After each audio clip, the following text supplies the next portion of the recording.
no exception. There was a very contentious committee hearing yesterday when Fairfax County Delegate Kathy Tran made her case for lifting restrictions on third trimester abortions, as well as other restrictions now in place.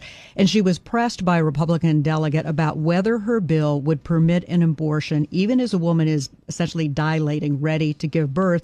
And she answered that it would permit an abortion at that stage of labor. Do you support her measure and explain her answer? Yeah, and I wasn't there, Julie, and I certainly can't speak for Delegate Tran, but I would tell you first thing I would say is this is why decisions such as this should be made by providers, physicians, and the mothers and fathers that are involved.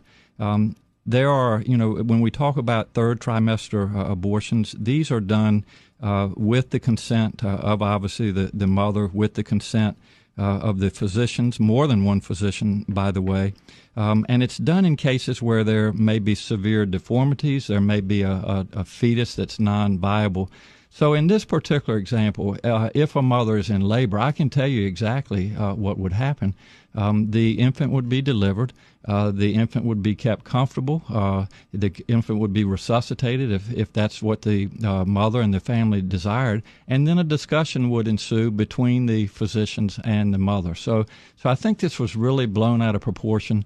But again, we want the government not to be involved in these types of decisions. We want the decision to be made by the mothers and their providers. And this is why, Julie, that legislators, most of whom are men, by the way, shouldn't be telling a woman what she should and shouldn't be doing with her body. And do you think multiple physicians should have to weigh in, as is currently required? She's trying to lift that requirement. Well, I think it's always good to get a second opinion and for at least two providers to be involved in that decision, because these decisions shouldn't be taken lightly. And so, I would certainly support more than one provider. All right, let's go back to the phones now for the governor.